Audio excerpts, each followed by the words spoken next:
We love your insights. The Baldy's breakdowns on Twitter are just outstanding. Now, what I want to know from you, Brian, I'd love to know if you're thinking about the Bucs and the Cowboys and Dallas's chances of going down there and actually beating Tom Brady for the first time, or if Tampa's going to be too much again. Well, I just saw Tampa last weekend take care of business against Carolina. They spotted him 14 points early in the game, and he came back and looked pretty good doing it. Brady was awesome. They took advantage of some weaknesses at the corner, Carolina position with Mike Evans, and I thought they would, and they did. And that was the difference in the game. They look like they're getting healthier at the right times. I mean, getting Vita Vea and Akeem Hicks back inside defensively, getting Tristan Wirfs back at right tackle certainly makes a difference. He's just a great, great young player. They might get Ryan Jensen back. I think the Bucs are getting healthy at the right time. I think it's going to be a great matchup if it does. If it does become that 4-5 matchup like we kind of expect. I expect a really close game, just the way the last two have been against these two teams. So, Baldy, one of the talking points for us here in Dallas with the Cowboys is the pass rush. You got going a little bit more against Tennessee, but as you do your breakdowns, obviously Mike is a stud, but what have you noticed teams are doing against the Cowboys to maybe mitigate the Cowboys' pass rush that was so successful early on in the season? I don't know that they're doing a whole lot to mitigate it, to be honest with you. I mean, you just don't see Dante and Tank and Dorrance. You just don't see those guys showing up like they did at one time earlier in the year, when they were maybe the most dominant pass rush in the league for quite a while. You just don't see it. And Micah can still flash the way he has, the way he does, because of his athletic ability. He doesn't necessarily have to win a one-on-one. I mean, he can come off stunts and quarterback gets flushed and his closing speed is second to none in this business. He can affect the quarterback the way he does, but I just don't see guys winning right now. Whether it was against certainly it was non-existent against Jacksonville. It showed up better against Tennessee, but I thought it would with a quarterback making his first NFL start in a beleaguered offensive line. I thought they would take advantage of it. But I just remember a soundbite of Tom Brady in that first game against the Cowboys, because Michael was having his way over at left tackle, and he just went over and cussed out his entire offensive line and said, keep that Parsons guy off me. And, they kind of adjusted some things and chipped him and slid to him and did all the things that you got to do. But that was after Micah got to him, on two red zone rushes in a row, forcing field goals instead of touchdowns. So, I mean, they're going to be prepared for him for sure. Hey, Baldy, when you break down the Cowboys' offensive line, are you seeing some difficulties with Martin and Smith with maybe the blocking schemes of the with the scoops or the reaches or the the securing of the down guys and getting second level? Is this something that's you're seeing in your eyes? And if not, why are they having some problems then running the ball over there then? I don't really see that, to be honest with you. I mean, Zeke said this maybe a couple of years ago, that every run that's a good run for us ends up behind Zach, and that's still pretty much true.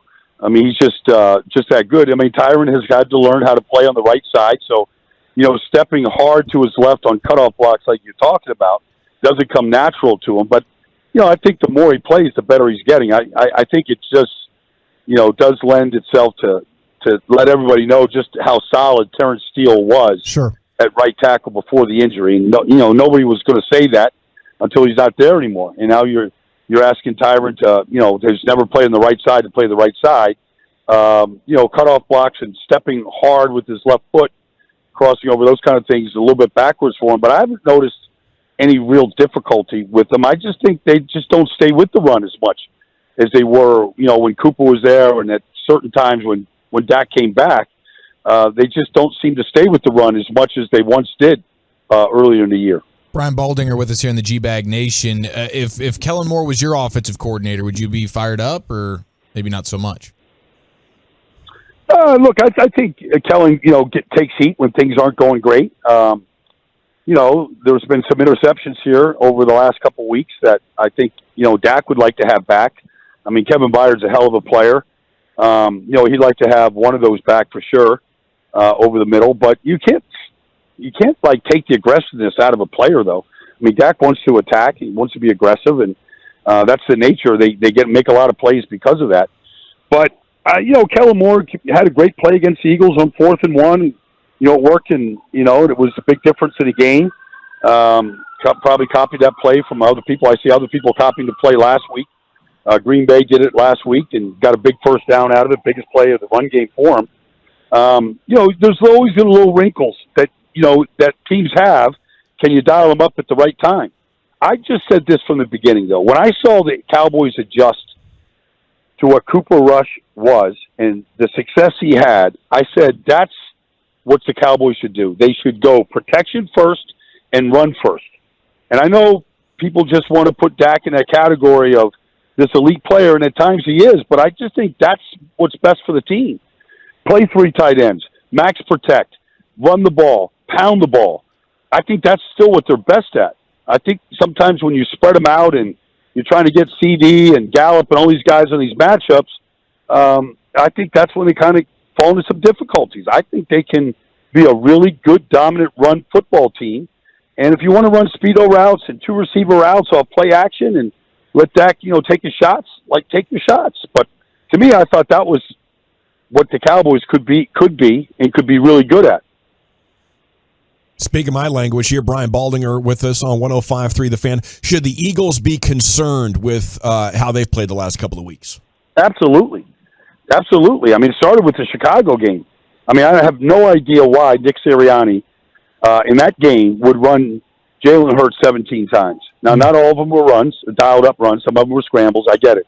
But still, you've got a 1,200-yard back in your backfield. It's almost like, why would you not give the ball to Tony Pollard?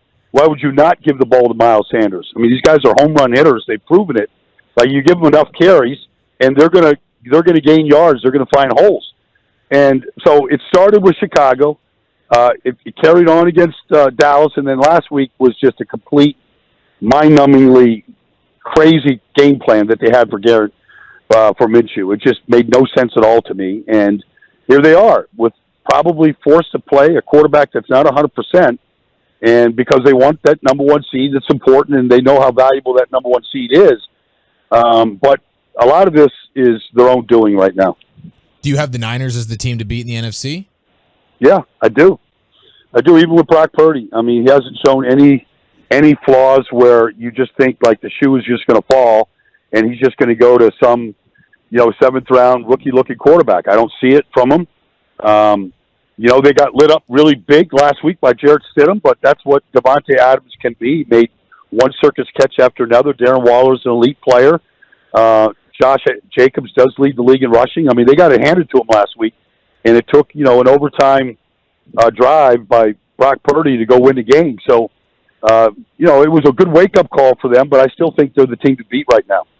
Well, being in Philly, what is the situation with Jalen Hurts? Is he a little bit more hurt than maybe the Eagles are letting on? I know Nick Sirianni says that he's crazy. He can heal healthy, or he can recover faster than anybody else. But what is the status that you're hearing? I don't know. I mean, they look like they got their pom-poms out because he's going through a walkthrough. It doesn't sound like they're, and then some of it might be posturing. I don't know what they're going to benefit against the Giants team that probably won't play many players. They don't need to. So I'm not sure, if it's posturing or if it's real. I know Jalen's a tough guy and all that kind of stuff. I mean, I know Jalen, but look, if you've got a partially separated shoulder on your throwing arm, can you throw the ball or can't you? I mean, I think he can protect himself in the run game and taking a hit to a degree. You can't legislate against it all. But can you throw the ball and drive the ball the way you have to? I don't care if you're, doing. I don't care what kind of treatment you're doing. Does it affect the way that you throw the football? And if it does, nobody's going to know how it's going to affect him until he has to throw it. You could go through practice and you could do all sorts of things in practice. It's not game day. So I don't know. I don't know how badly he really is hurt.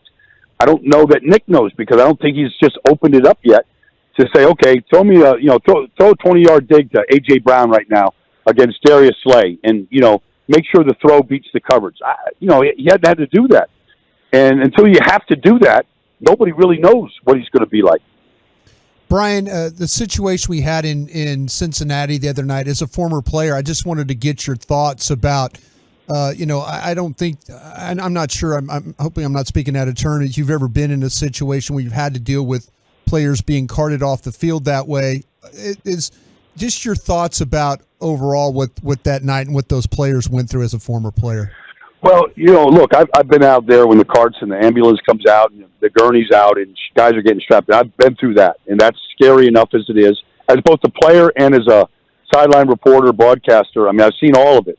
We've never seen anything like what happened. I've never saw a player stop breathing on a football field. Right. And CPR administered in minutes. It was amazing what the NFL was, their protocol and how quickly they responded.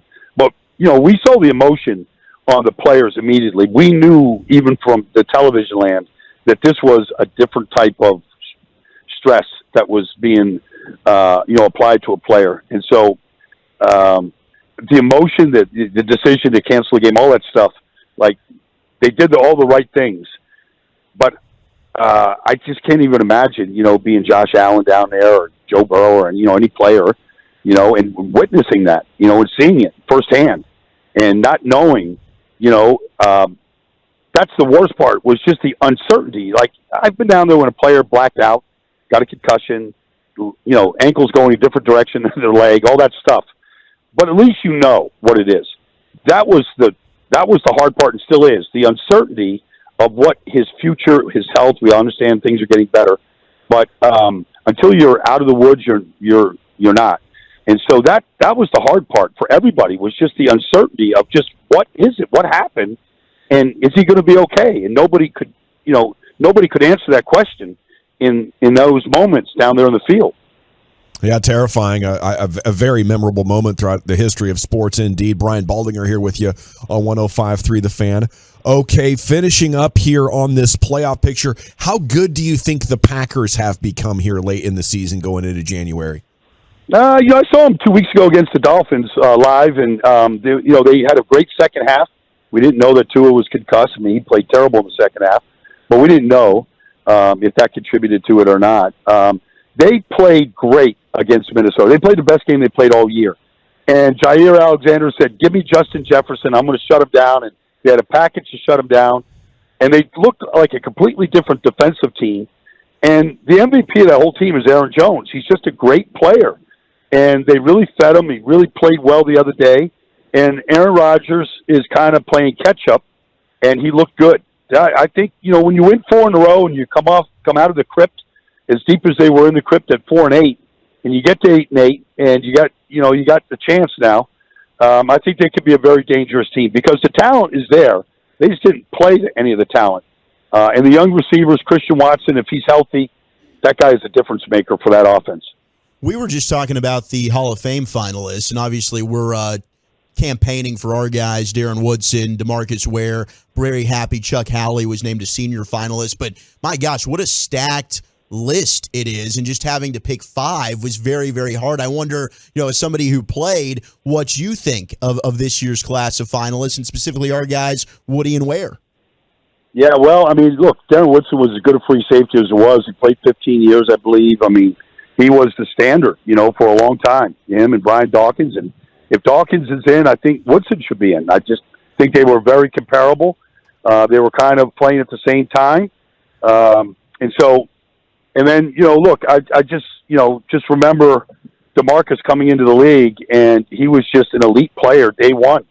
I mean, he was covering tight ends across the field and down the field and, rushing the quarterback like nobody's business. I mean, he was just, day one, he was a difference maker on the field. I mean, there was no transition coming from college.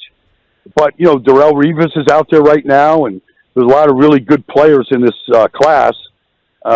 It's going to be a very difficult vote, I believe.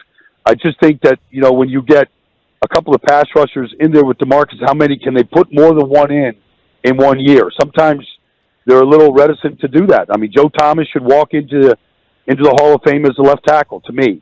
And Darrelle Revis should walk in as a first ballot Hall of Famer, dominating the league the way he did, creating Revis Island, all that stuff. Those two guys should walk in.